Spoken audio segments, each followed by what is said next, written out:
Good evening, everybody, and welcome to another action-packed filled episode of WrestleZone Unfiltered, episode 18, I do believe. Yes, that is what we are on, and hard to believe we're 18 episodes into this already. Joining me, as always, from north of the border, Paul, how you doing tonight, brother? I'm very sore. My training has gone to the next level, and I'm just always sore now. Well, so you'll be you'll be ready for Mania. Not 26. We'll give you 27. Yeah. A couple months, I'll be ready. It's fine. Yeah, okay. Well, we're gonna jump right into it. Go ahead and Danny's not here tonight. I guess she was working. Connor's not with us. That's okay.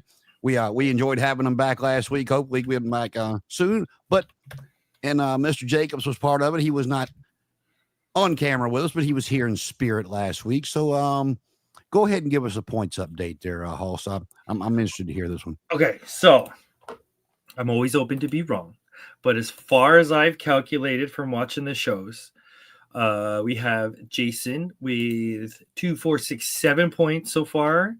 Danny has 2 points so far. Alan has a big nil so far, and Connor's got 2, and I am 2, 4, 6 points. So you're in the lead, and I'm right behind you. Now I got to go back and see who you picked. Who'd you pick again? I forgot now. I got Takeshita Monet, who's got me 0 so far. Right. Willow Briscoe, who's got everything so far. Well, and Julia Hart, who hasn't shown up. Win last night. Okay, now I ain't gonna argue with you. I know I saw Mark win last night, but I guess he was on Collision last week as well. Yeah. He was on Collision, had a win, and then this week. Yeah, I got my 2 points to kick off the show with. And he was teaming with Willow, who's also. Oh, okay, so it's like, it's perfect. That's what I didn't see. Like I told you, I'm not going to bring down the mood, but I started watching Collision last Saturday. Got a message about, what was going on overseas, and flipped it to the news to, see where we were in the world at that point in time. And by the time I got done watching that clusterfuck, it was over. So, all good. But yeah, I was like I said, I kicked off the show last night with them putting that at the very beginning with Will and Swerve. Give me my 2 points. This match ain't even over with yet. Oh, they're so good. Oh my gosh. So let's see where we want to start at. Yeah, I'm gonna go ahead and go there. Where were you going? Let me see here. Oh my goodness. Good golly. You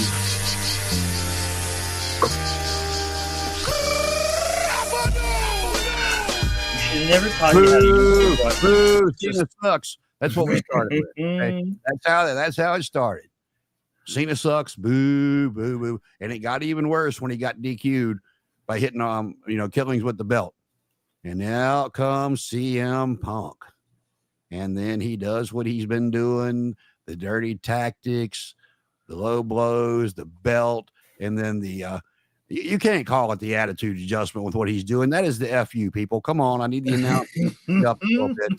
And puts CM Punk through the table, and then we're going way back with that one. But Cena turned the whole damn crowd heel with him, man. And I'm not a Cena fan, man. I respect the man for what he's done.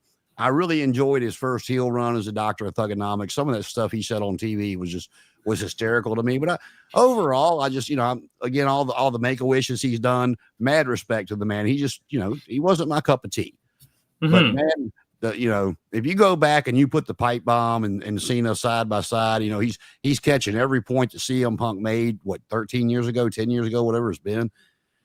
And like I said, he turned that, you go back, if you did not see it, this is not praising WWE, because I know people get pissed off about that, but go back and just watch the match. It's not that long of a match. He gets DQ'd against R-Truth. The crowd is booing him like crazy. And within a quarter of that promo that he's cutting, the crowd has went from chanting Cena sucks. And they were on his ass he's sitting on that turnbuckle and the whole crowd had flipped to Cena. And I'm sitting there watching it going, oh shit. And I said it before when they started doing this stuff. I don't know what they have planned for him as far as Cody and anybody else down the road before his retirement. But this to me, unless they have something major planned that we don't know about, is going to be the most interesting thing he does in this whole run. So, did you see it? Did you see it, Paul? Have you watched it? No, I have not seen it. I've heard a lot about it. I have mixed feelings on the idea, but I don't know. Part of me was like, I don't know. Okay, I'm gonna give a buffer here before I say something potentially extremely controversial. Okay, so I don't know how I feel about the thing that's trying to be cutting edge being something that's like a rehash of something 15 years ago. You know what I mean? But there's a part of me that's like, I don't know. I don't know if that, like, I get it. I totally get what they're doing. I totally get they're flipping the script and it's role reversal and all that. I get it. But there's a part of me that's like, that was a long time ago. You know what I mean? Like, I don't know. I don't know if, like, if they did something different, it would have the same impact. It might be the best, most logical route. But there is a part of me that's just sort of like, really? Well, I think what I enjoyed about it the most, to be quite honest with you, is, again, the nostalgia part for me from, because I mean, they've been going back and forth with a lot of truth bombs on each other, scripted or not. It was what happened, and everybody knows that CM Punk had already re-signed his contract when everybody thought he left, when people thought he left with the belt. They wouldn't have done that if he hadn't re-signed. It's when he got Cult of Personality to be his theme song, blah, blah, blah, blah, blah. And, but like I said, it's nostalgia for me. And with the flipping of John Cena going from, the white meat baby face to, carrying the company on his back and trying to fight for the company and this, that, and the other, to, just basically, I mean, just giving the FU to everybody, and calling out, not only Matt Cardona and Nick Nemeth, but, they have a working relationship with TNA, so that's not that big of a deal. But to mention Claudio, knowing he's in AEW, I got a little grin for me. Like I said, yes, he rehashed it, but it's no, the way you were talking there, I was kind of we can rephrase it where, okay, I can see it as rehashing, but I could definitely hear the argument of it's rewarding long-term fans. You know what I mean? Like, it's art. Everybody interprets it differently. So if that's how some people are interpreting it, go for it. I'm totally down for that, because that's what you want from wrestling. You want, this is the thing that's paying off. You know what I mean? So if that's the experience you're getting from it, ride it out. You know what I mean? Well, I'll be honest with you. So that might be the disconnect. I didn't care. I didn't give a damn about the match until that. Well, that's. I mean, I really didn't. They roped me in because, and no, nothing's ever set in stone. But Randy won his match, and then Cody and Jay wrestling to go to the finals of the King of the Ring against Randy on Monday night. It was a pretty foregone conclusion that it was going to be, Randy versus Cody. So, and we've been waiting on a heel turn from both of them for a while, especially since he lost the belt. And, Randy before, of course, because Randy kept eyeing the title and all that stuff. But, I was not interested in the match until that promo. And it's like, okay. But on the flip side of it, it's like, okay, this has been good. Then what? Then what do we get? So, it did get a little chuckle out of me that during this sort of, from the clips I've seen and stuff like that, from everyone reacting, everybody's finding it kind of comical that he's cutting this sort of like emotional promo, and there's just the Slim Jim logo like perfectly placed, like focus and everything, and everyone's sort of like, I think that takes a little away from the weight, but it might just be because it's a comical and Slim Jim. You know what I mean?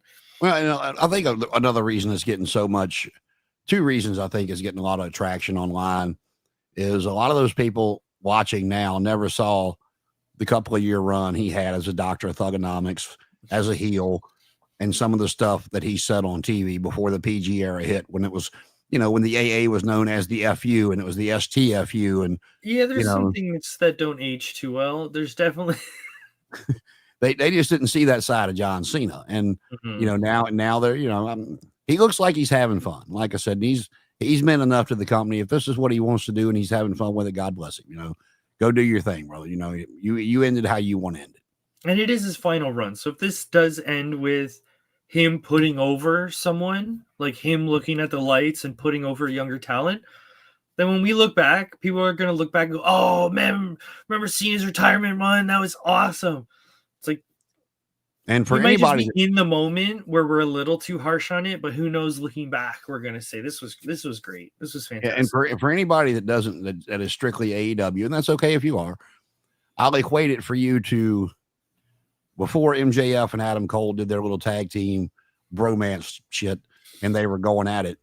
MJF come out during Adam Cole's promo and turned around and cut Adam Cole's exact promo from NXT on him, only replacing names with his own.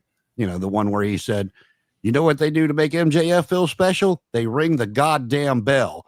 That was, you go back and you can look up, and that was verbatim. And you know, he memorized it. That was verbatim Adam Cole's promo on NXT. And you could, if you watch Adam Cole's facial expression, he's trying to be so serious, but you can see it. He's trying so hard not to lose his shit. And he's trying so hard not to laugh. But you know, and everybody raved about it. And I thought it was great, you know, on both sides, on Adam Cole and MJF, and what I saw Friday night. Did you happen to see that when MJF did that to Adam Cole? Maybe, but I honestly, people are gonna hate me. I skip over a lot of those promo segments. Well, if you get to the point, come on. Yeah, if you get bored, look it up, and then you'll be able to find Adam Cole's promo. Watch Adam Cole's NXT promo first, and then go back and watch MJF cut the exact same promo on him. I mean, like I said, I like to see the full circle stuff come up and stuff like that. So it just and that's sort of long-term storytelling you don't really get anywhere else, because you as a fan, as soon as they start this promo, you're gonna go, "Oh, wait," you know what I mean? You're rewarded for seeing that promo and knowing that. So I do like that in wrestling, when you get rewarded for being a long-term fan. Yeah, and like I said, the Cena Punk stuff was nostalgic. I mean, that was it was good stuff back. You know, that was really what got CM Punk. You know, it took him to the next level when he, you know, the pipe bomb took him to the next level. Then beating Cena, leaving with the title. They run the tournament. Yeah, they run the tournament. Of course, Cena wins the tournament to be the champion again, and then here comes Punk. You know, first time ever to Cult of Personality. They do belt for belt, and Punk wins again. And you know, so that's what put Punk to the echelon that he's at now. That's what took him there. So, you know, Cena's final run, like I said, maybe they'll do something more interesting with it. I can't see it, because I mean, Punk is, you can like him or hate him, but you know, he's still a good promo. He still knows how to invoke emotions, and that's a lost art to me these days. And then that's the comparison everyone talks about. Okay, Tanahashi's run right now in New Japan, but what's more interesting? So Tanahashi's just doing his like, "Oh, I'm retiring. This is the last time I'll ever be in this town," and that's kind of how they're promoting some of the shows, which is such a great way.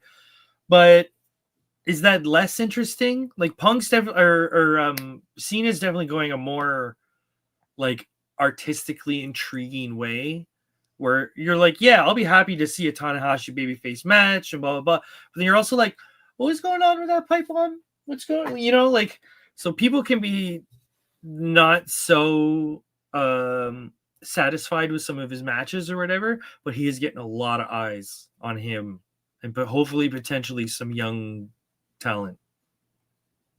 Yeah, and I'm trying to think of the guy's name. I can't think of who did it. It's been a few years back.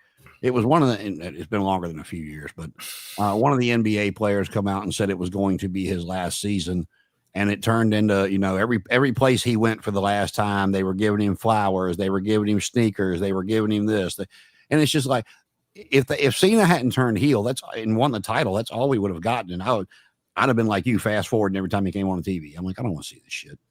And yes, that Riley, that's what it's like. It's one of those, like, it's fun to be a fan to watch that, but if you're a wrestling company, it might be better financially to have that consistent. You know what I mean? That people might not go to a match with what's going on with John Cena's storyline, but they'll go see Tanahashi. So it's one of those just gambles. You have to know your talent, know, you know, what's going on to make it work. And Riley, it may have been Kobe, but I think I would remember it was Kobe. It may have been. I mean, I know he scored 62 points in his last game, or 82 points in his last game, whatever it was. I feel like I would remember if it was Kobe, but maybe it was. Gary Funk did something like he retired in every single company. So he would, I'm retiring from this company. So the next day he could retire from the next company and retire. Hey man, whatever you got to do to book, you know what I mean? Like whatever works, you do it.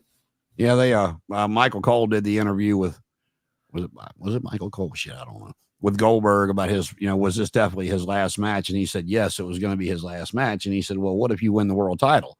And he was like, it'd be interesting, wouldn't it? And so I'm like, okay, all right. Are we using Gunther here as a transitional champion so Seth can come in and cash in Money in the Bank? Because that's the only way that match is getting any interest from me as well. I mean, really, I didn't care about Goldberg in the 90s, and I damn sure don't care about him now. You know what? It'd be fun to see it. And okay, so we bring in Goldberg, and we know that he's not going to win because there's no way that Goldberg is going to have this run. So you make Seth use Goldberg in his little trick. Goldberg wins, and then you immediately cash in on Goldberg. So in technicality, Goldberg gets one in the title books, but it's immediately moved.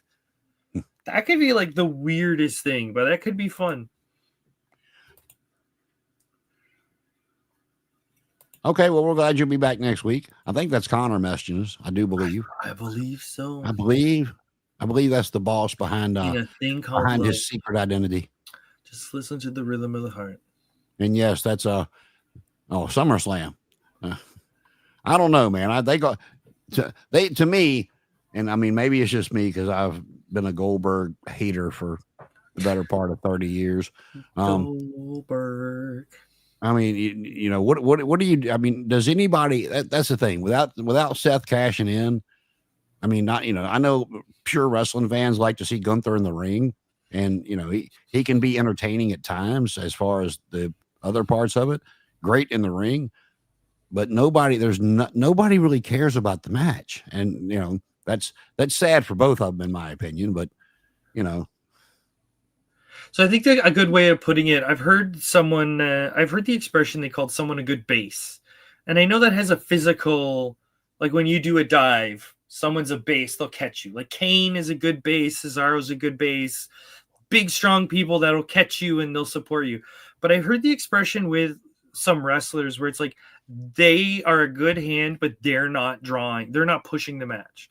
So Gunther is great in the ring. He's fantastic in the ring. He's one of the best. But he's not the most interesting of characters.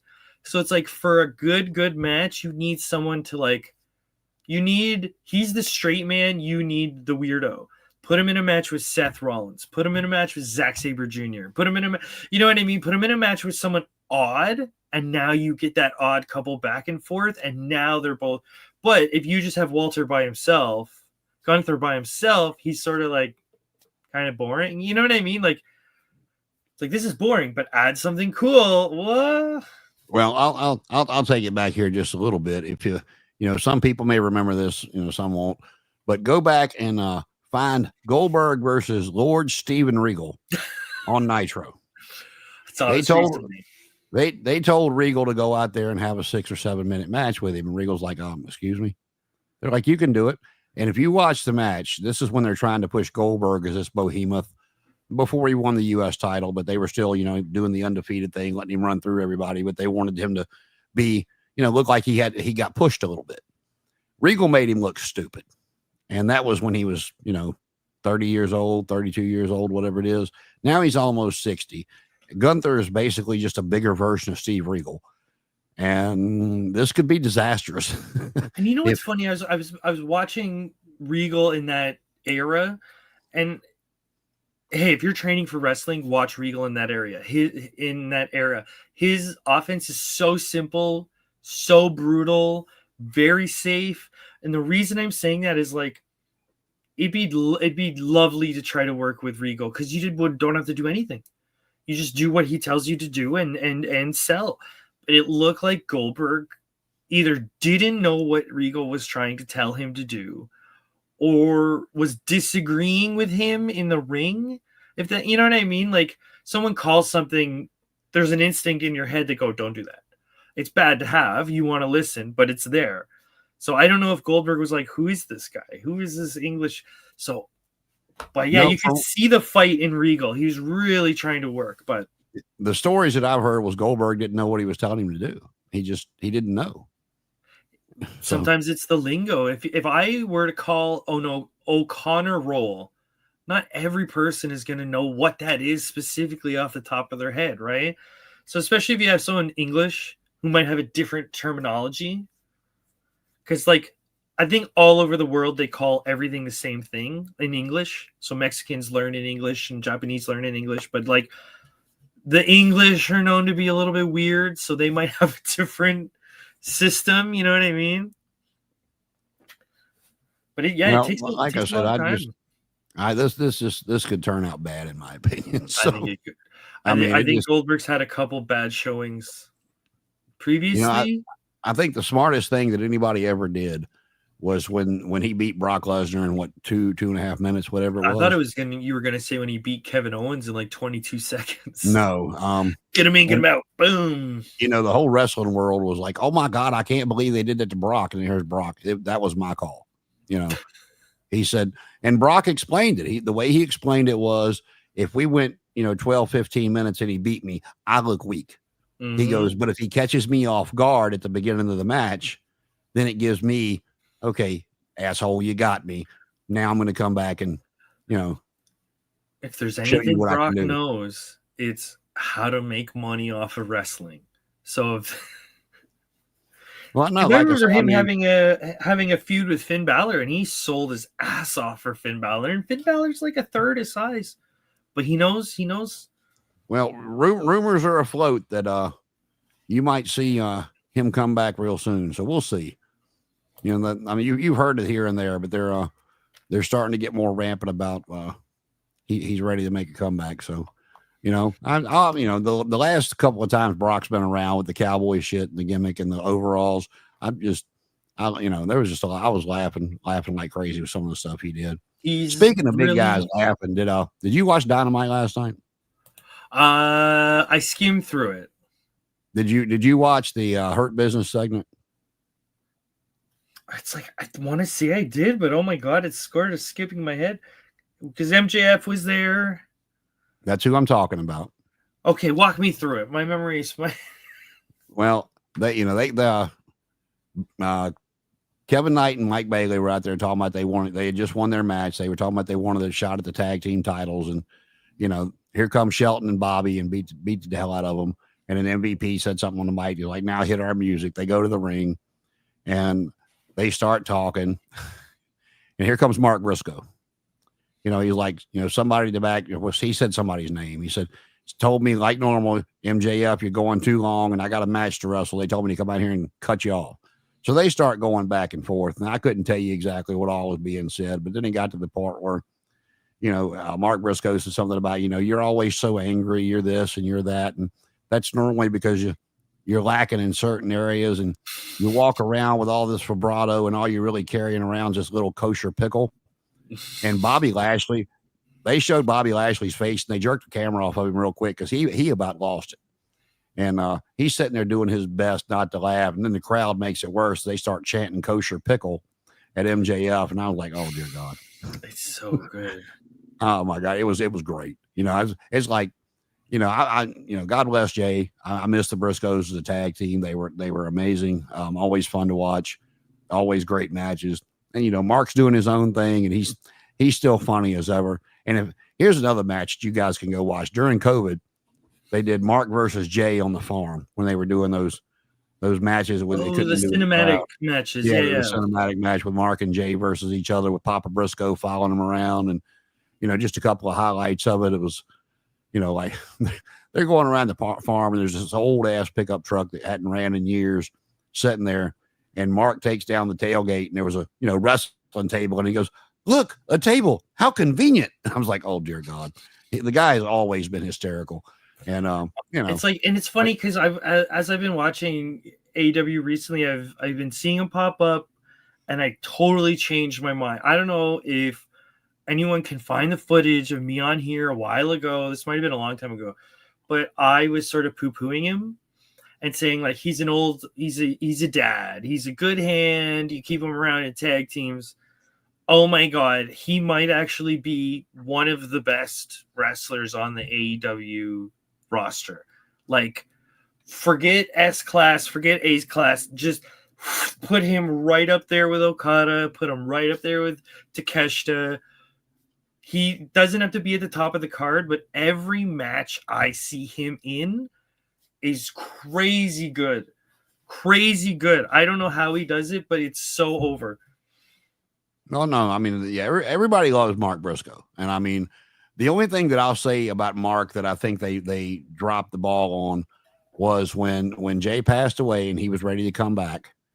The crowd was so behind him that kind of like I said with Wardlow, they should have never let him beat MJF the way they did if they weren't ready to push him to the moon.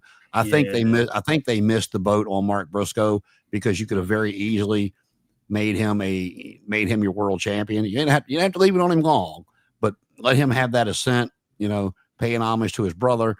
And because the crowd was just so behind him when he came back after losing Jay. And I think they missed the boat on that one with Mark because it's not like he couldn't go out and put on a main event match because he can. Given the right, storyline, given the right push, whatever you want to call it. Oh, I think Mark Briscoe is an immediate main event whenever you need one. Absolutely. Whenever you need one, you just pick him up, put him in, no problem. Main event. You could have put him to me. You could have put him up there by however you wanted to start it off. Mark Briscoe's on this emotional ride, and I don't know who can beat him.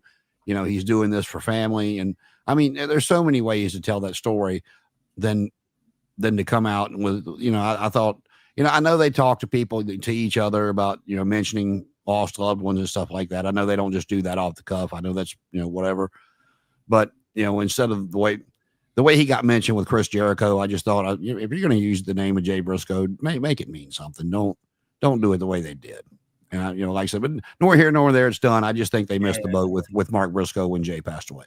Oh, I think I can definitely see that. I could see the other side of being like, let's have some time to separate ourselves from that. You know what I mean? So it's not so fresh in our hearts, and then let them come for a ride, so it doesn't feel so like attached. Because what's a good example is like a lot of people feel that like some of the success Ray got was because of what happened to Eddie. You know what I mean? There's always going to be that connection. So it's like, if they can let it die down a bit and have Mark come back and just be kick-ass, let him do his thing, there might be some separation between that emotional feeling. You know what I mean? I don't know. I know it's wrestling and you want to book this stuff, but family members passing, especially that close, that's so it gets you at the weird moments you're never, you know what I mean? It'd be hard for me I know exactly what you mean. And have to hold back. You know what I mean? So I could definitely see from both angles. Yeah, like I said, it's not saying they should have used his name, but if they were, I would have used it. No, I can definitely see that point of view for sure. I would have used it that way versus because Jericho said some pretty nasty things about him, and the same way MJF did Brian Pillman Sr. I thought that was very distasteful. But again, it's wrestling, and they know that's going to happen before they go out there, because if somebody did that without their permission, they're liable to actually get hurt. But even I think there was a situation where someone mentioned Reed Flair, and even though it was agreed upon, it still leaves a bad taste in the fans' mouth. So it's like, maybe don't. No, I agree with you. Maybe don't. Only view them in an honorary. That's it. That's all I. But on a lighter note, if you haven't seen the Hurt Business or Hurt Syndicate segment from last night with the kosher pickle, you need to go back and watch it, and just watch Bobby Lashley's face, because this big behemoth was standing there and he almost lost it. And the camera jerked away from him real fast, but you see his face, and that big man is standing there like this, and you gotta start biting your lips as the crowd starts chanting kosher pickle, and I'm like, oh Lord, oh God, that was great. It really was. And then we're 10 days away from no more than 10. We're about 16 days away from All In. The crowd is there. The card is starting to shape up a little bit. One of the matches that they teased last night was after Swerve and Ospreay won their match, and the Bucks came out trying to, of course, distract them, costing the match, whatever. They challenged the Bucks for a match there, which is fine, but they wanted to put the EVP titles on the line. And from a from a pure business aspect of it, be looking at it. Okay, you can do that. But if I'm the Young Bucks, I come back with, okay, we'll do that. But what do you have to put up against it? Don't just, it would make no sense for them to put their EVP status on the line with nothing to gain. That's everything to lose and nothing to gain. So I'm curious to see if they come back and say, well, all right, we'll do that. But if you lose, you got to leave. Something, because that's not going to happen. Yeah, they got to make I think the whole idea is like the Bucks have been bullying them, and if we take away their EVP powers, the bullying will stop. But if we don't, the bullying will continue, and if not, maybe worsen. That's sort of the impression that I got, but I felt like that could have been more straightforward. Well, no, I agree with you. That's exactly where they're coming from. But again, what I'm going at it with is, if you want to keep the realism part of the story, it's like, all right, we'll put it up, but what do you have to put up against it? Besides just, a win. What do we get if we beat you? And again, if they do that, I mean, like I said, lose. Yeah, but it's like what they're winning is sort of metaphorical. I think to agree with you in a way, they need something more literal on the line, where it's like, if you guys lose, punishment. If you guys lose one-on-one with the Undertaker, brother, something, you know what I mean? Something. I totally get you though. That's what I'm talking about. It's going to be. I mean, we got 3 more episodes, I guess, of Dynamite to go for them to figure out if they're going to make them put something on the line for them to accept that challenge. Maybe that's the next episode where they come out and say what you just said. Well, what do we get? Absolutely. Yeah, that's kind of where I'm going with that. I think the match will happen, but it's like I like the stipulation. Yeah, because I like the suspense of disbelief. Suspend my disbelief a little bit. Don't make stuff so obvious, because it'd be like me, us arm wrestling, going, hey Paul, let's arm wrestle. If I win, you got to give me $1,000, and just stop. So we're betting at each $1,000. No. If I win, I get $1,000. If you win, what if I win? You get your hand raised. Yay. But something. Yeah, exactly. That's exactly. No, I totally follow you. When you say it like that, it makes it completely. Yeah. And again, that's the old school thing. In me is like the hair versus hair match, and I'll give you an example. This is going good hair. This is going to date it back way back. Jimmy Valiant was feuding with the Paul Jones Army, and he kept wanting to shave Paul Jones's head. And he said he was going to make him a bald-headed geek the way he did Pistol Pez Watley, who later became Shaska Watley. Language. Well, as the story goes, I think it was Shaska he was wrestling. It might have been Baron Von Raschke at the time. I don't know. It doesn't matter. But Jimmy lost, and they shaved his head. And he come out with his bandana on, because Jimmy Valiant had that long hair. Of course, he didn't run it back out years later. But he come out, he's down and he lost his hair, but he wants one more shot at Paul Jones's hair. And Jones come out, he's like, you have nothing to offer. And Jimmy Valiant, his real life wife, he used to carry on the road with him. They called her Big Mama. Huge old, those, and the big old 80s hair that she had, the 80s hair back in the day. Oh yeah. And he looked at him, he said, I'll put Big Mama's hair on the line.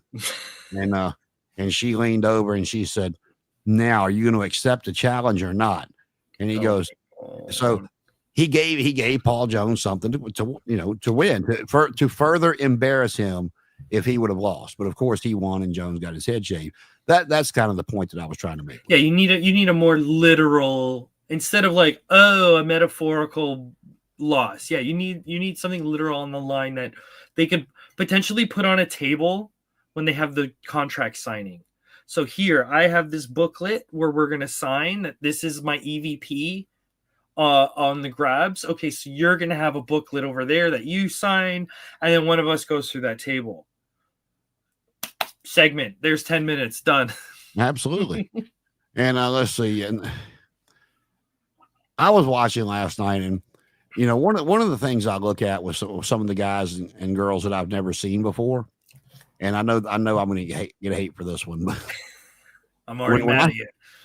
No, when I see somebody new come out, and like I said, when AEW was first introduced, they had to get a lot of the indie guys and girls to come in to fill up the show.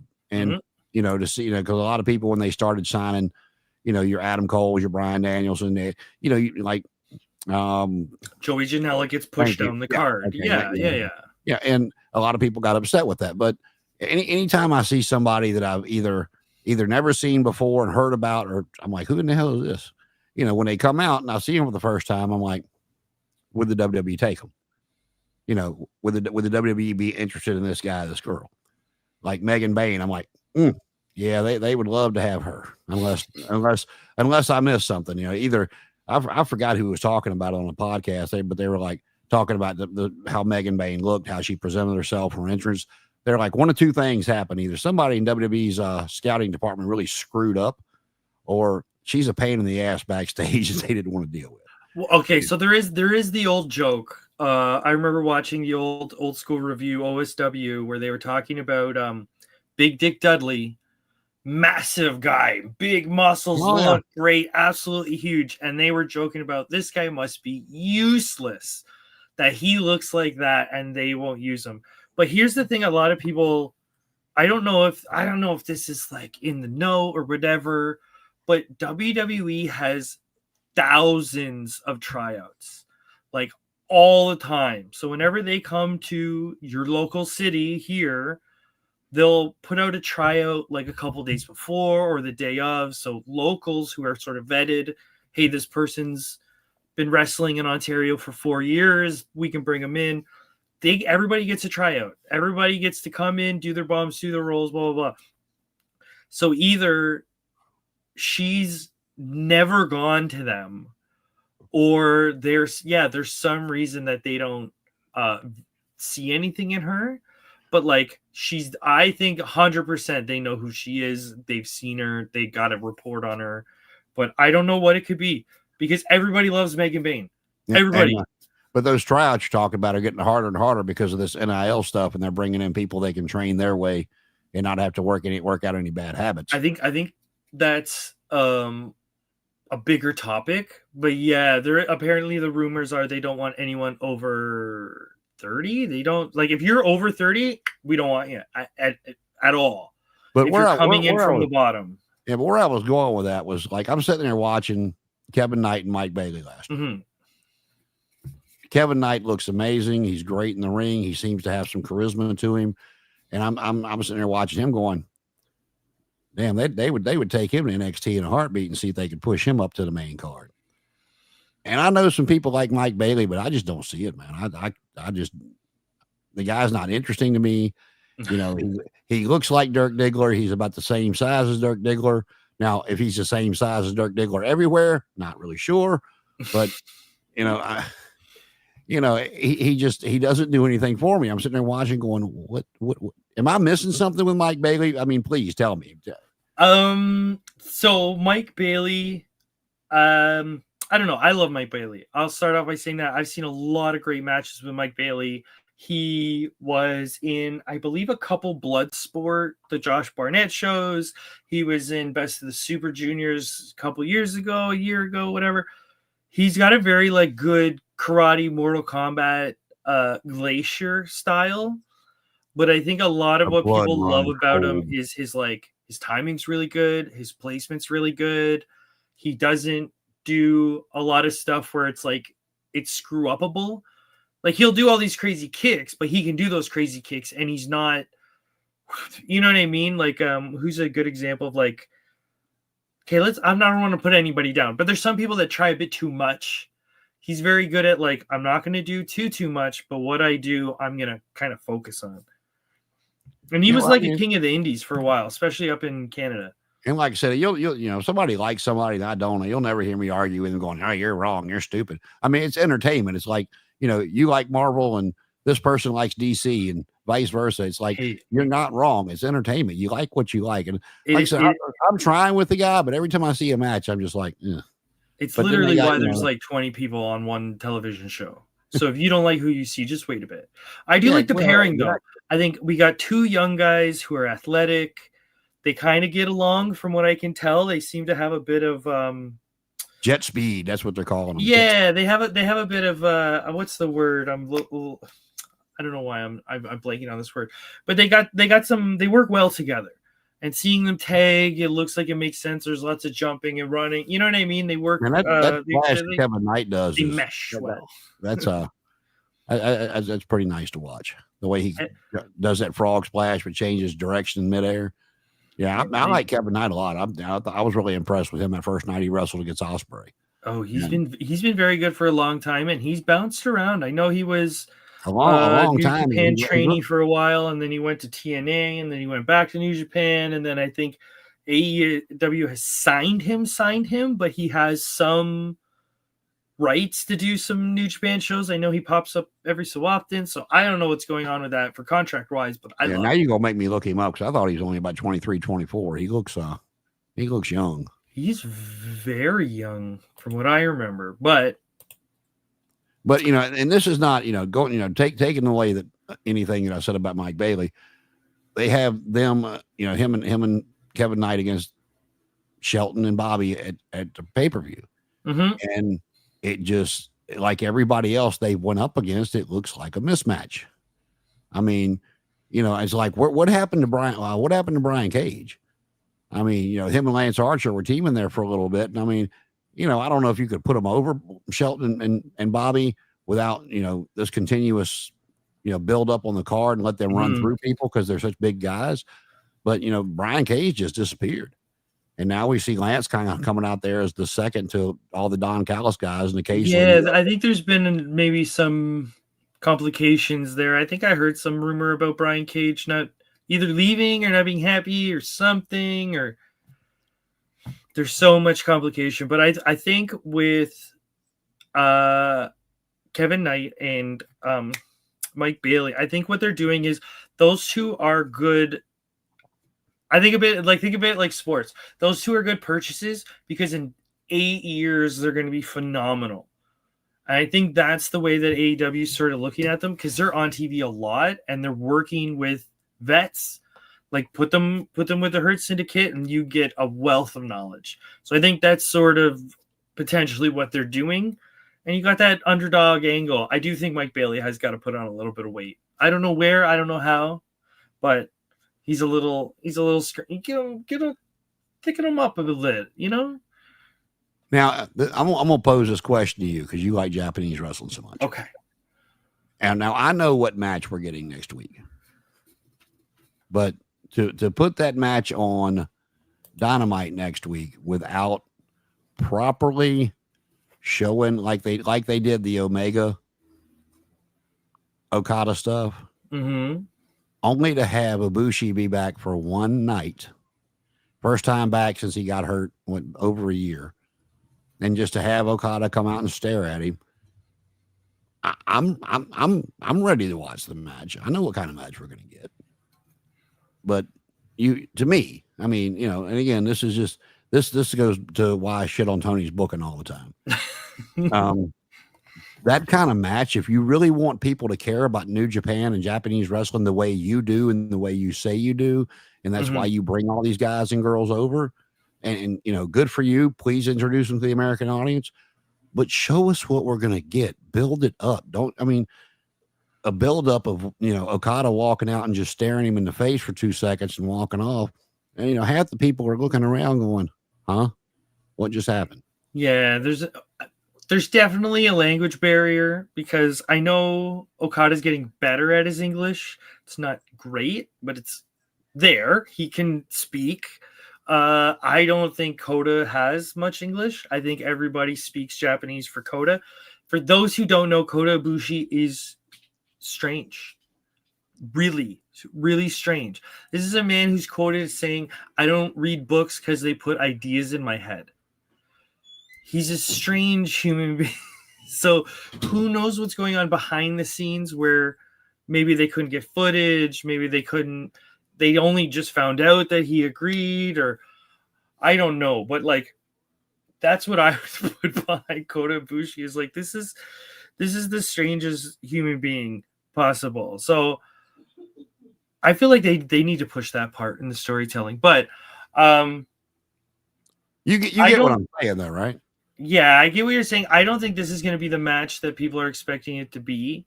Coda's been injured for a while, and I don't think he's who he once was. Well, Okada isn't either. So Okay, I could debate that. But yeah, no, I totally get what you mean. I don't think this is going to be one of those 38-minute epics that you see in New Japan. No. I think this is going to be a Don Callis angle. You guys ruined this match. You know what I mean? That's what I'm picturing.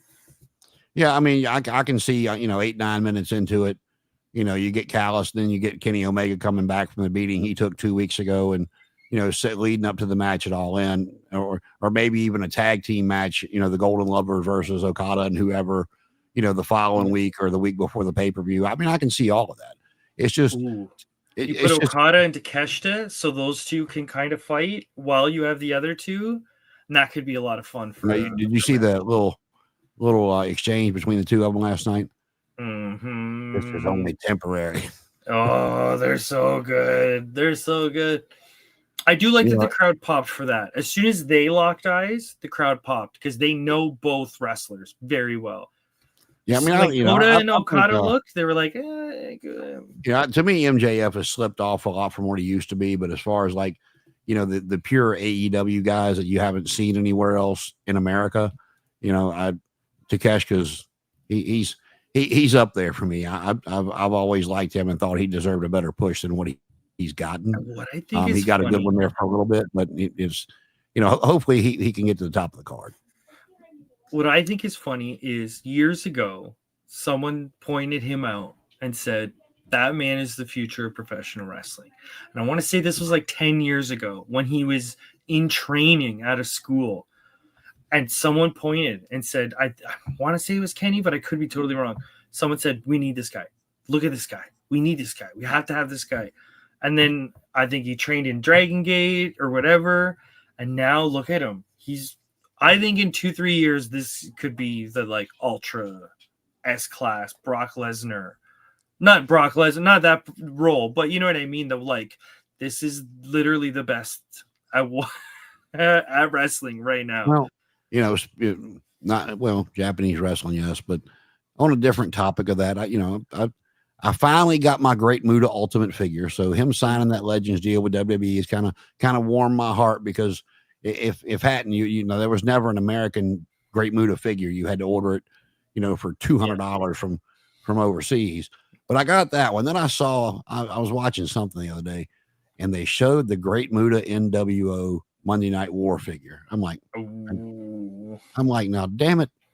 So anyway, the reason I'm bringing that up, if anybody's listening, my birthday is July 15th.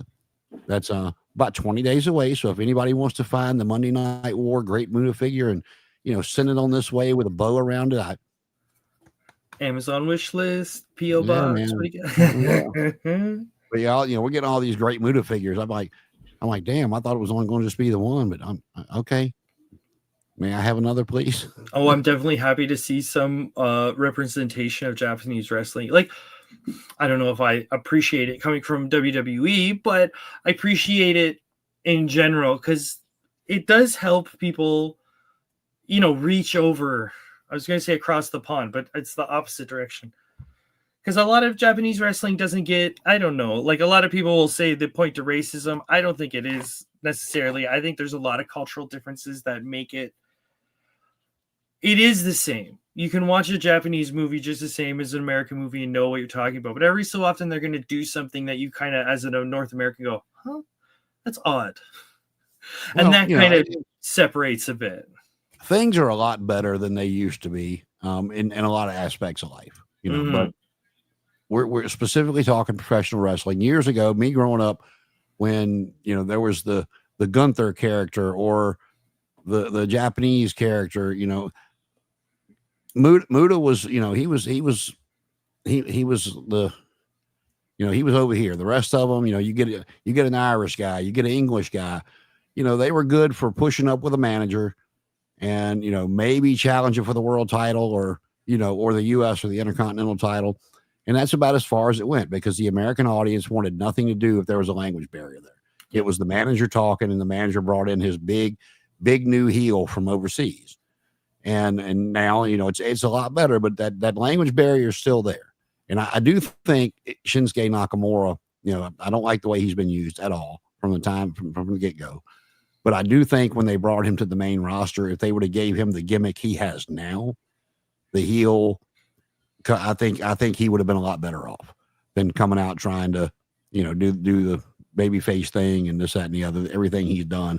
I think if they would have brought him out as that dark, ominous character to begin with, that I think his run would have been better. But it's from what I've read, he's told him he wasn't re-signing, so we might see him in AEW real soon, or he might be going home, because I know when he took some time off a couple of months ago, it was because his brother passed away. So you don't know what he's doing. From what I hear, he's really enjoying surfing. So yeah, I heard he enjoys Florida a whole lot. So yeah, so I don't know if he'll come back to wrestling. Like, this is obviously personal opinion, so don't. If he gets released from WWE, I could see him doing a little bit of an indie run, and then just maybe calling it quits, because he had a very physical style. He had a very demanding style, and that took a lot out of him. And I think that's why in WWE he's like, I'm good. Hey, do you want more matches? Nah. Yeah, that's a knock, not a knock, but that's something you hear a lot of people say about, whether it be Kenny or Okada or Ibushi or Shinsuke.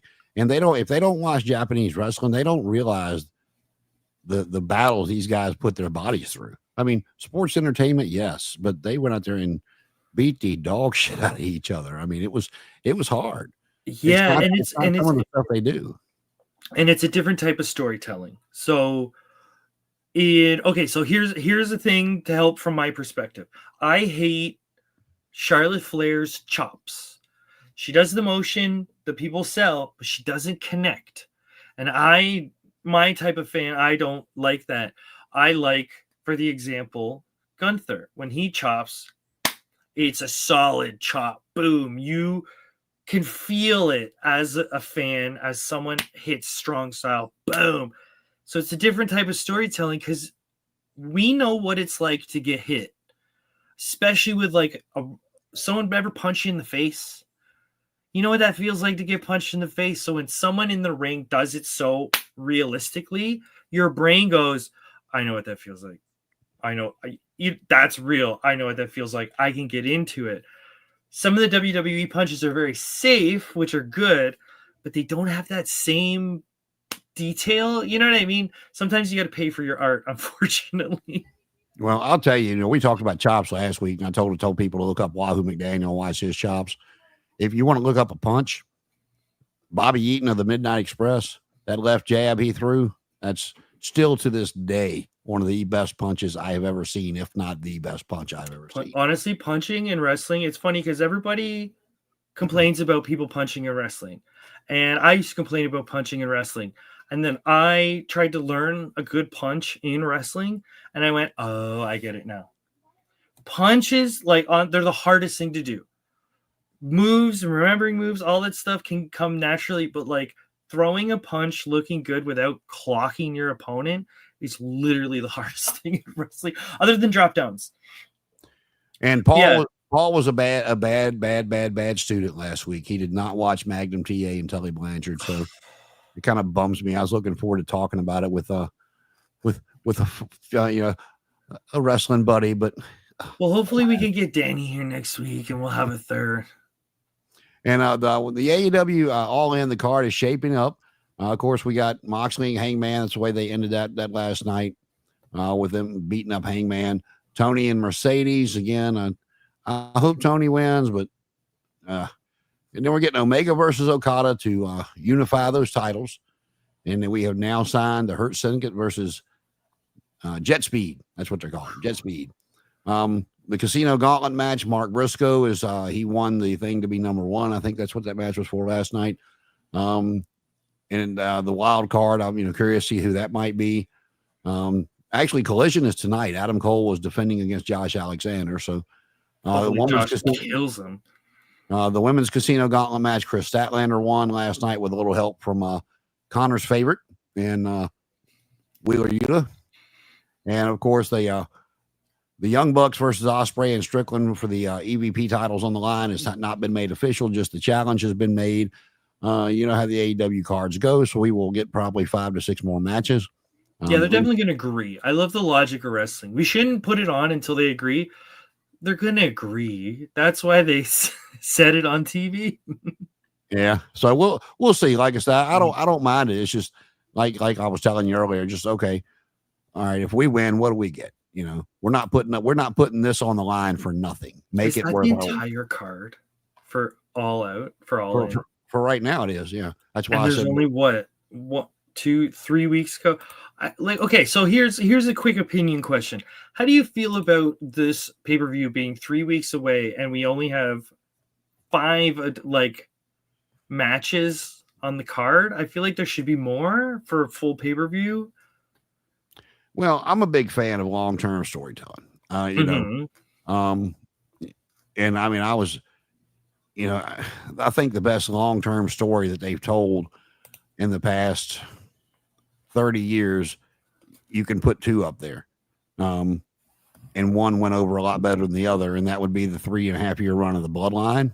I enjoyed that with the continuous bringing in new members and stuff of that nature. A lot of people didn't like it because Roman kept getting help to keep the belt, but that's what a heel champion does, get over it. And the other being the 18-month silent sting, even though it ended with a popcorn fart because Hulk Hogan is an asshole. The story itself was amazing. The way it ended, not so much. And, when I was coming along, again, we had the one pay-per-view a year, and we didn't have that for a long time. It was just a, big super show. Hey, we're doing this, we're doing a show at Texas Stadium. Then you got Starrcade, then you got Mania. Then it was the big 4, and then it became one a month. And, so I guess that's what impressed me with the Bloodlines. That they kept that going so long was with a pay-per-view every month. They were able to keep that fresh and keep stuff. And it might've got a little slow at times, but it never got stale. If that makes any sense. It slowed down, but it never got stale. Well, the stories can't always be go, go, go. They need to come back, just relax a little bit. Time to breathe, slow it down, and that's when you have another story push during that, and you can kind of weave them together. And when people were bitching about it, I'm like, man, look, all these guys and girls have kids. They're going to have kids. They could keep this storyline going for the next 40 years and probably longer because them kids are going to have kids. But so that's what we have for All In. And I mean, 3 weeks. I mean, let's see, with Tony and Mercedes both had with the women's belts, the tag belts were on the line. They're unifying the Continental and International title.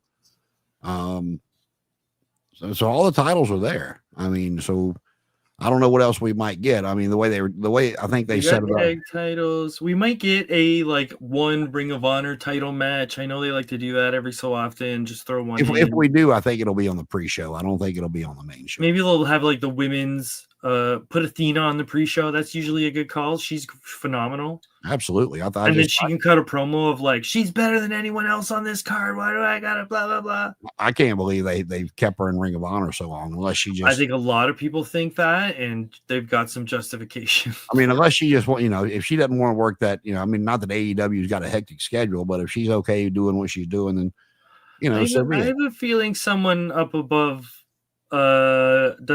isn't so fond of her, because I think she's phenomenal. That match she had with Jody Threat broke the internet. These 2 women on the pre-card with a 5-minute match. It was on Dark, and they broke the internet for some reason. So I think Athena's phenomenal. I just put her on the main roster. I don't know why. And I think it set up last night, with Mark Briscoe coming out and interrupting MJF. I think it's set up for MJF to win the Casino Gauntlet and challenge Hangman Page because of their, I think Page will win the title. A lot of people don't, especially that's an easy story. Yeah, I don't know. Especially after last night, what they did with Page with the attack at the end. It's pretty obvious to me he's going to win the title. And it's like you said, it's an easy story to go to after a big pay-per-view like that. And then I think we might start getting more interesting stuff with the Hurt Business. With MJF possibly starting his own faction and screwing them out of the tag titles or whatever happened. He's got to turn on them at some point, right? Yeah, that was like my tweet last night. All I said is, one of these is not like the others. Hashtag AEW Dynamite. So does he turn on them, or do they realize that because they're smart, they're vets. There's 3 of them. You could always do the line when you go, Max, we do watch the show when we're not on it. and like, we know you're double crossing us, so we've 3 steps ahead of you, double crossed you, and blah blah blah. Now you have to fight Wardlow. Well, I get where you're coming from, but they could, they could do it that way, only with a slight twist of, yeah, well, I figured you thought you knew what I was up to, and then out of nowhere, here come, whoever, and set it up that way, because the crowd, they've tried their damnedest to make MVP, Shelton, and Bobby the heels, let them beat up everybody, and the crowd is still, we hurt people, they're cheering them Everybody like loves them. exactly. They're such great people, and from what I hear, they're really nice guys. So it's really hard for them to be heels when they're good. They got a good look. They look like they're in shape. They're all respected vets. You know what I mean? They're all good people. No, man, you got to put something in there to make us not like you. And you brought up Charlotte Flair earlier. Her and Max have something in common for me. They've tried to make Charlotte a babyface a couple of times, and it doesn't work. I mean, now Rick could do both. Now he did say he was a better heel. I'll give him that, but he was a believable babyface. When he was a babyface, he came across as a babyface. He could do it well. Charlotte can't. She comes across so condescending, no matter what she's trying to say, who she's trying to say it to. She could be out there with she could be out there with Nia Jax, and the crowd's gonna start chanting for Nia Jax. Yeah, she's like anti-heat magnet. Where it's like, we don't even want to boo you. We just want to cheer the other person. So it makes you look worse. Yeah. And it's like with MJF, he just, for MJF to be effective at what MJF does, it is not a babyface character. And, he again, condescending is a word I'll use. No matter what he's doing, even when that little tiny babyface run he tried to do with Adam Cole, he still came across that way. And he kept giving Adam Cole like looks. Like Adam Cole would do like a video game thing, and he'd be like, I got to do a video game thing. Yep. He'd like, yeah, I'm doing it for my friend. But you could still see that eye roll from MJF where he's like, oh, I guess I'm doing a video game thing now. All right. We're coming up on the hour, so let's go through a couple final things here. Today, former WCW Tag Team Champion Mark Jindrak turns 48. Damn, I feel old.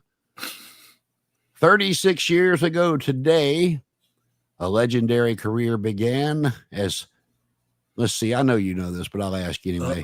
Someone made their debut as Texas Red in World Class, losing to Bruiser Brody, and he was managed that night by Percy Pringle III. You know what's funny? I believe I've heard a story about that exact match, because that is me, Mark Callis. Yes, and Percy Pringle would become to be who? That would be Paul Bearer.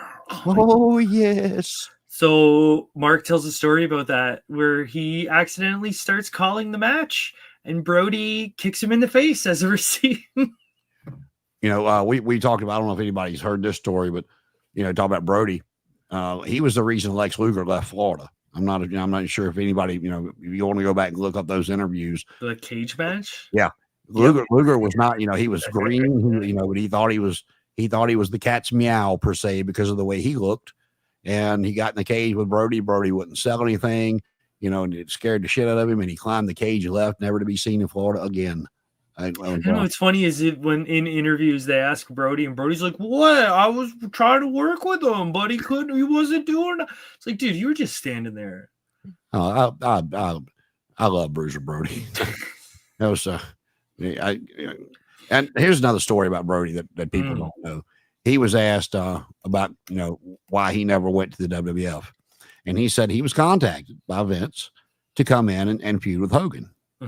And Brody said he looked at Vince and said, well, how much you gonna pay me? And he was like, well, I'll pay you this. He goes, well, that's great, but after I lay down for him, and I know that's what you want me to do, how much you going to continue to pay me? And he said, Vince just kind of looked at him. He goes, what do you mean? He goes, if I come in here and lay down for this dude who doesn't sell anything, who doesn't fight, who doesn't look real at all, he goes, my career in Japan and everywhere else is dead. He goes, so for me to do this for you, we're going to need a contract that says you're going to continue to pay me after I lay down for this doofus. And Vince was like, yeah, okay, never mind.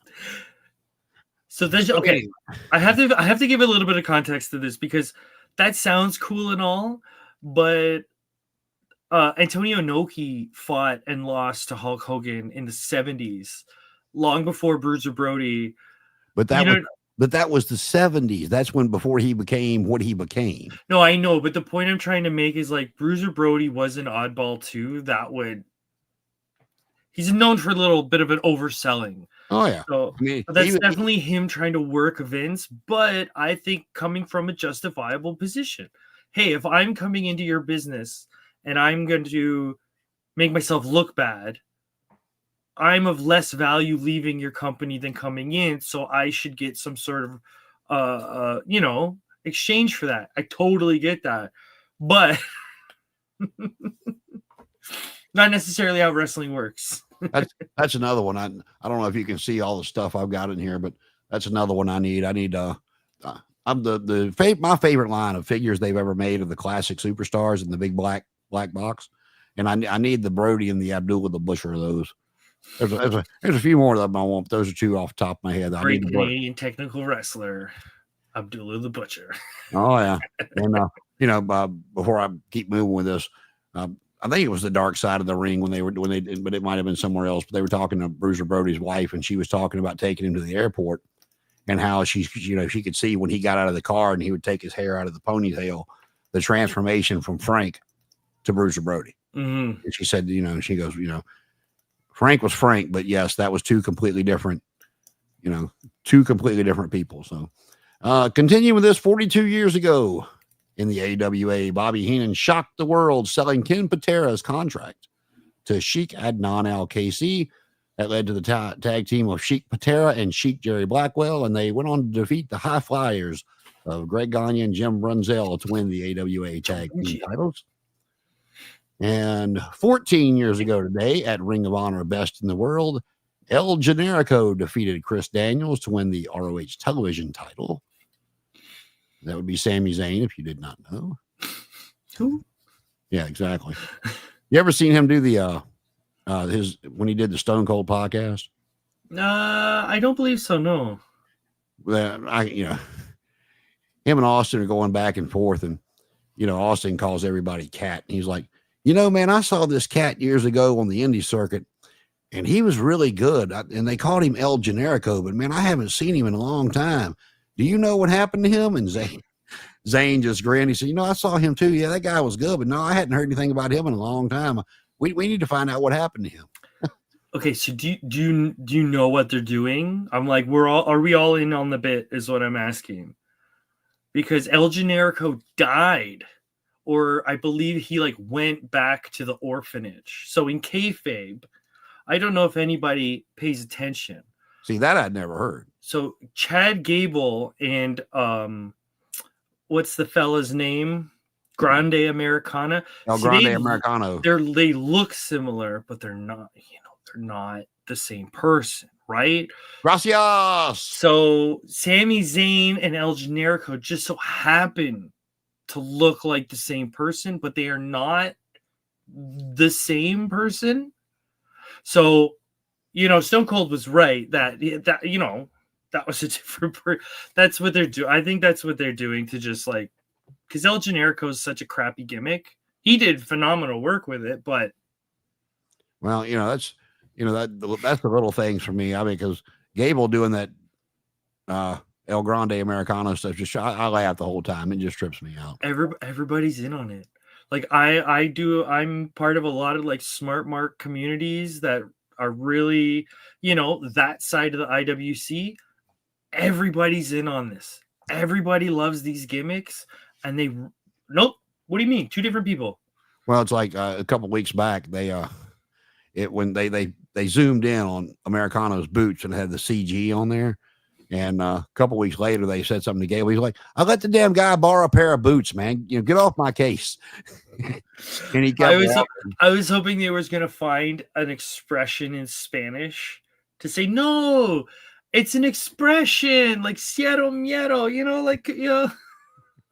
Yeah, I let the guy borrow some boots. Get off my case. Something gracias done. Gracias. Silly. Yeah. I love it. 47 years ago, the Yukon Lumberjacks, Eric and Pierre, managed by Captain Louis Albano, captured the WWF tag team titles by defeating Dominic DeNucci and Dino Bravo. That's another sad story with Dino Bravo. Just move past 49 years ago, one of the most talked about wrestling matches took place when boxing champion Muhammad Ali wrestled Antonio Inoki. Crap. It was crap. Watch it. It was crap. And on the same day, 49 years ago, that Ali fought Inoki, Andre the Giant took on Chuck Weepner at Shea Stadium, another boxer, in front of 32,000 fans. And today is the birthday of the leader of the Four Horsemen, the one and only James J. Dillon. And I have no idea who this guy is, but pretty boy Larry Sharp, who is remembered as the trainer who created the Monster Factory Professional Wrestling School, was his birthday today in 1951. His most famous protege was Scotty Bam Bam Bigelow. I want to see the Monster Factory. I think they're still around today, and there's a lot of good people coming out of there. So I don't know if it's the same trainers, but I think it's what ECW used back in the day. I want to say maybe Mark Henry or Booker T. No, Booker T's got his own. Yeah, he's got the Reality of Wrestling. Yeah, I want to say I've heard that name. I've definitely heard that name recently, the Monster Factory, and some really good people coming out of there.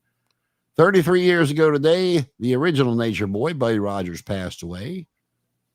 And last but not least, 24 years ago today, Prince Albert, Lord Tensai, Matt Bloom, whatever you want to call him, he defeated Kane to win the Intercontinental title at Smackdown in Madison Square Garden. And he held the belt for a whopping 27 days before losing it to Lance Storm. That's not bad for that time period. I thought you were going to say 27 minutes. No, that was Daniel Bryan. That was WCW. And did you have some Japanese segments for us this week? Okay, so I did have an easy topic. I've been thinking about. We were talking about earlier. It can be a little hard coming from American wrestling to Japanese wrestling. There's a bit of culture shock, we can say. So I thought, how do I bridge this? How do I bring some knowledge that people might not have? And I thought, there's people smarter than me that can come with history back in blah, blah, blah. This guy did this. I thought, you know what? I'm going to cut through all the bull crap. I'm going to start at the bottom. And when you watch a New Japan show or a Noah show, usually the first couple matches, there's going to be several people that come out only wearing black trunks and black boots. There's going to be good chance that they've shaved their head recently. So these guys, for a while they were just called Young Boys, but I think they've changed that because it's got a bit of a ring to it. So they call them Young Lions in New Japan because New Japan's got the lion motif. So Young Lions are their trainees. And what I love about these guys is you'll see them pop up around the ringside. And if you watch old matches, you might see modern day wrestlers in the background. So that's a small storytelling thing that I really love about these people. So if you what's a good example? I started watching Wrestle Kingdom 9. So that's 11 years ago. And if you look in the back around the ring, you'll see Jay White, you'll see Finn Balor, you'll see Juice Robinson, you can see Kenny Omega going through it. You can the further you go back, the older. So this is a weird thing that people get confused about because they see all these people come out that look exactly the same. How am I supposed to tell these people apart? Which I get. So this is the reason, as far as I grasp it. So if I go out as a wrestler and I have a specific move set and I have a specific gear, the only way that I can make myself special is through how I work, how I present myself. And that's what they're pushing with the Young Lions. But here's something you might get a kick out of. The Young Lion program, if you're a Young Lion, you're never going to win. Ever. You're going to eat pins and tag matches. If you're ever fighting another Young Lion, it's going to be a draw. And the reason they do this is because it breaks ego. You see a lot of wrestlers come in, they go, I don't want to win. I don't want to lose. I don't want to lose. Well, guess what, buddy? The first 5 years of you being on the New Japan rosters, you're going to lose every match. Now that you're broken down, we can give you these wins and you might have less of an ego because you've lost for 5 years, but the crowd's behind you. So it's a weird storytelling. It's kind of different than America? Because I feel like if you have a losing streak in America, it's sort of. Would you think it's detrimental to have a losing streak in North America? Like that's your gimmick, is you never win. It depends on how they do it. I think there's a way to do everything. No, there totally is. I just think it might be a little harder. I don't know if the American crowd would be so forgiving, like trainees, students. Because hell, Ring of Honor doesn't even have students, and Ring of Honor is a step below AEW. So well, ECW did something similar with Mikey Whipwreck years ago. He never won. That is a great example of a young over with that crowd, boy. He was over like Grover in that ECW arena. And he didn't really have offense. All his offense, if he had offense, it was super basic. And that's what I really love about watching some of these young guys is like they get taught that simplicity. They get taught over time. Do you remember who it was that put him over? Not off the top of my head. No, who is? Stunning Steve Austin. Oh, when he was not under contract, he was still hurt when he started doing those promos for Paul on ECW when he was cleared. Paul's like, well, go out there and beat up Mikey. He was like, yeah. He was like, Mikey. And then I believe Mikey's gonna win. So I believe they him and Foley won tag team titles at some point. But this is a great example of how how Japan will build up a younger talent, exactly like Mikey Whipwreck. Keep him at the bottom for a couple years. He gets his ass kicked every time. You can have someone come out and just completely destroy him. But the whole point is Mikey Whipwreck, that whole run was working with Foley, was working with Raven, was working with Rob Van Dam, who can help elevate him and get him ready. You pull the trigger, push him up the cart. So that's specifically how they do it in Japan, is if you come in, you have to start at this level, this system, and kind of work your way through. And then once you're graduated, that's when you get, it's funny, that's when you get a gimmick, which I think is so backwards. They're like, no, you have to become popular, then you get a gimmick, instead of you get a gimmick to get popular. Well, you're talking about, building up and I won't say this is, on the same level, but AEW gets accused with their pay-per-views, and WWE does the same, especially now with only having 4 or 5 matches, of trying to start the crowd here and keep them up there. And that's why sometimes by the time you get to the main event, the crowd's just flipping exhausted. Yeah. And right. And I am so glad the women are where they are, but like the Divas matches used to serve as the fluffer to give the crowd a break, so they can just and watch whatever's going on. I'm going to use Starrcade 83 as an example. First big event before, yes, there was big events before that, but the first pay-per-view per se. And like I said, I was 10 years old sitting up in the nosebleed section, but there was never like your squash matches, but you had a lot of mid cards that would start to elevate you. First match of the night, the Assassins versus Rufus R. Freight Train Jones and Bugsy McGraw. Rufus was loved. Everybody loved Bugsy. He was crazy. He was out there. He was not somebody that was ever going to win a title.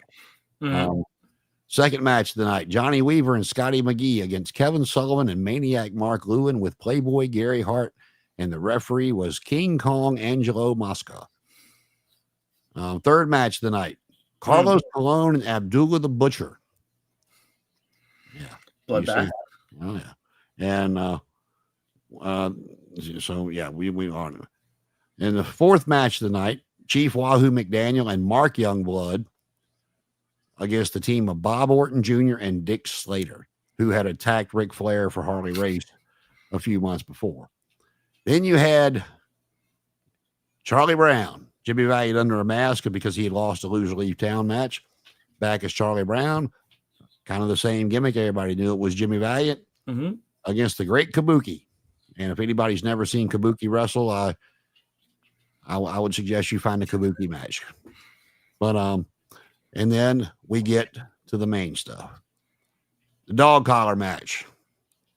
Roddy Piper and Greg Valentine. Watch it. Another great tag team match if you're a tag team wrestling fan, to watch the build up, that not the high spots, but the actual Ricky Steamboat and Jay Youngblood. Jay Youngblood was the first wrestler I ever remember dying really young, but Steamboat and Youngblood against Jack and Jerry Briscoe for the world tag team titles. And Jack and Jerry Briscoe could write an encyclopedia set on how to do tag team wrestling. Great match there. And then, of course, the main event, Ric Flair and Harley Race for the title. Special referee Gene Kaninsky, and Flair wins with a flying crossbody block off the top rope. And again, that might sound boring to today's fans, but that was the gradual buildup that you got at the pay-per-view, opposed to why you see, especially older wrestlers and old school fans. And they're right. You cannot expect a main event to have a hot crowd if you've had them up here since the opening bell. Their voices are going to be exhausted. Their bodies are going to be exhausted. So again, it's not saying we need to backtrack a little bit, but there needs to be breathing room. Something in the middle somewhere to give the crowd a break. So here's an example to get sort of back onto the Young Lion thing. So in North America, usually when you have a pay-per-view, they always say you got to start off hot. So usually it's like a tag team, Young Bucks. You know what I mean? Put someone young in there. Let's see some flips. Let's see some lucha. Get the crowd going. Japan has a bit more of like an old car philosophy, I guess, for wrestling crowds. Start off slow, comfortable. So the first match is usually a big 4-on-4, and you'll get a couple students tagged with really old veterans. So like a good example would be, let's say we get 2 trainees from NXT and they're going to tag team with The Miz and R-Truth. Like 2 established vets with 2 students, and they're going to have a team go against 2 students and 2 vets. So you get a match where these old timers can come out and do their spots. You know what I mean? R-Truth can come out and do his comeback, and everybody, it's like familiar repetition. We get warmed up slowly, and it's a slow build. And I can appreciate that because they're very forgiving in the first match. And what I've noticed is all old people leave after. Let's put all the old stars in, so that way the old people can see their favorite match and still get home for bedtime. So like put the Sheik in the opening match with a trainee. That might be a bad example, but you know what I mean. But it's like, I like those because as you sit down to watch the show, it doesn't start off hot. Bam, bam, bam, bam, bam, bam, bam, bam. I mean, you're like, oh my God, everything's going on. The show starts off, oh, here we are, blah, blah. It slowly ramps up. So by the time you're at the main event, everyone's rabid because it's been that slow gear up. Mm-hmm. Instead of start off hot, rockers. That's a great example. Put the rockers out first. Put them with anybody. Just let them do their thing. Then you're going to come down. There's the match of death, they call it. The death spot where everybody's exhausted. That's where they put the divas. Yeah, so that used to be the diva spot. Yeah. Yeah, unfortunately. But then the crowd would get some energy and then they peak again. So it's like that's a good sort of side-by-side of like Japanese events will start slow like this, and then American events like hot dip. Well, that's the one thing I thought WCW did real well when they were doing their thing in the 90s, was starting off really hot with the cruiserweights, and then kind of like you said, and riding in, and then people would be ready for the main event, but the entrances would get a hell of a pop. Whoever was coming out, Hogan, rabid, Hogan, Nash, whoever was going to be in the main event. But unfortunately for those main events, the bell had to ring. But they did it correctly as far as the placement of the card, as far as putting yeah, and that might be an actual. You might be giving me the great example after great example, because a lot of the lower card in WCW was younger people. Eddie Guerrero, Psychosis, Rey Mysterio, even Dean Malenko was young, Jericho was young. These are all just above trainees essentially, and they went out and had phenomenal matches and warmed the crowd up. So by the time Kevin Nash came out, dude, some of those crowds, when the NWO came out, those crowds were rabid. Yep. And you know, people will give Nash a hard time, but I'll say this, and goes back to one of the reasons I've never liked Bill Goldberg. You know, Nash, Goldberg wouldn't even, you know, he wouldn't even go out there and squash Chris Jericho. He didn't think that Jericho deserved to be in the ring with him. But then you got a 7 foot tall Kevin Nash who goes out there and, you know, lets Rey Mysterio roll him up with a Hurricane Rana and pin him. And it's like, really, dude? You go, because at the time, Kevin Nash was the coolest guy on the flipping roster. Yep. The crowd could not wait for Big Sexy, Big Daddy Cool to come out and get on that microphone, man. We can complain back in hindsight and naysay. I remember, like, go back and watch any of those big arena shows in the South. The NWO Red and Black were over. Oh yeah, and I mean, like I said, you know, Goldberg wouldn't even get in the ring and squash Jericho. Jericho just wanted, you know, he just wanted to elevate himself.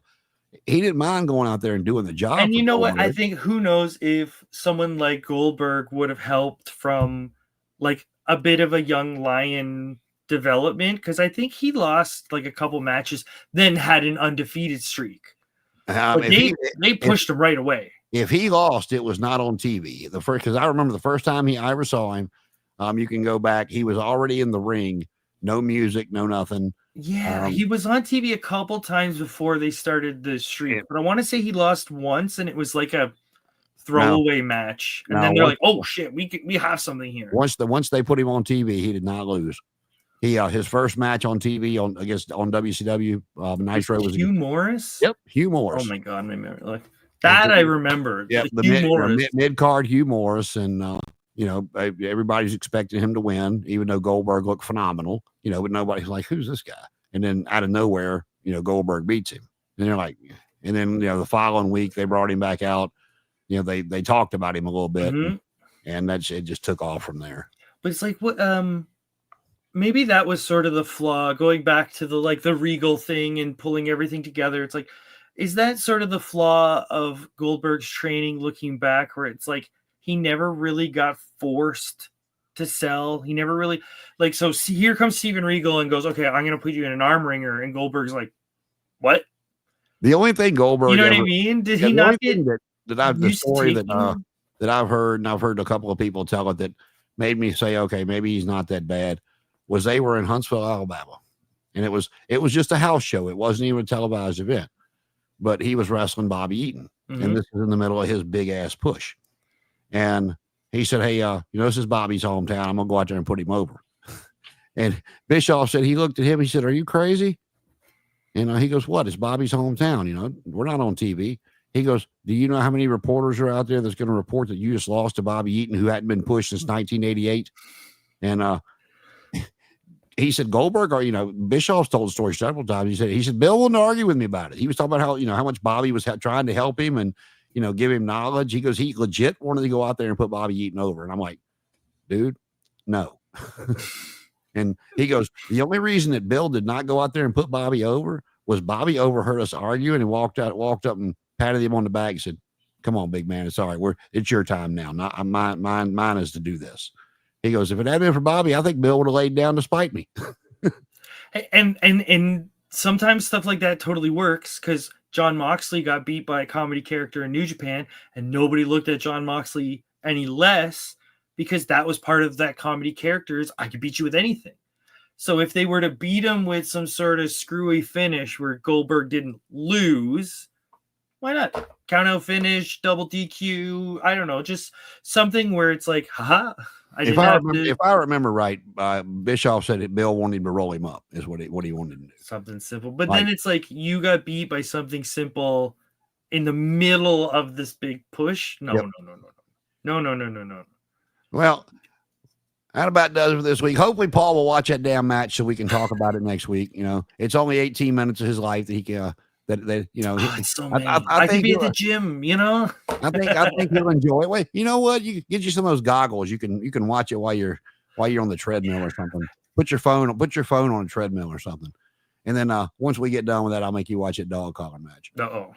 But we got a few more weeks left for All In to see what they build up, because you know AEW always does a 13 to 14 match card, maybe 12, but we're We're only about halfway there. We're like at 6 or 7. I forgot what I counted. 5, I believe. 6. Yes, 6. Yeah. And then, we got that. That's at 3 o'clock on the 12th. And then that night we've got Saturday night's main event. And unless I missed something, the only match they've announced is Goldberg and Gunther. So I pray to God that they give me something that I actually want to see, so I can, if Seth does cash in, that I'm already watching. And we got some points to be given in that draft. I didn't realize he was so close, nipping at my tails like that. But we've left everybody else in the dust. It's Briscoe. That's all he's. maybe Mr. Jacobs will get a point this week. We don't know. We'll see what happens. And we got all kinds some more history next week. Paul can give us some more young lion or older lion, whatever he decides to come up with. Japanese wrestling. The next topic can be the dads. Isn't that a weird topic? Be her daddy. Oh, let me stop.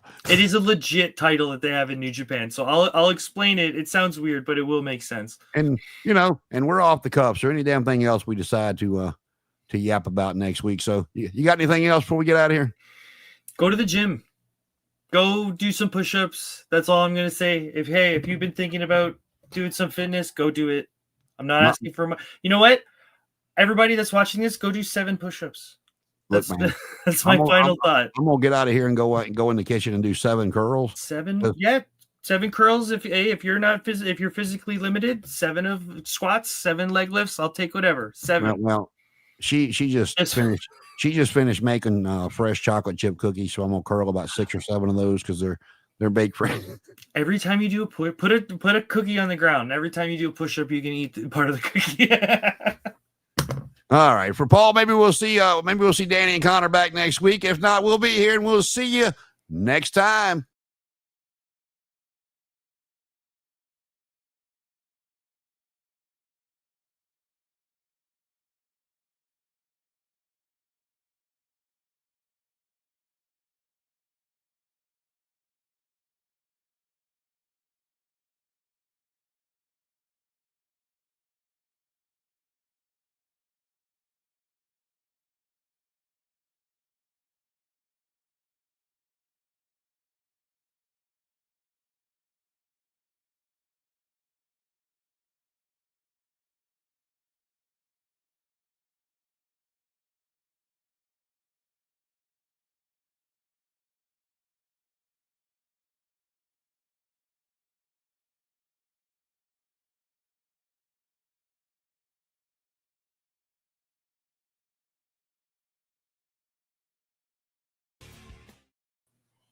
Was that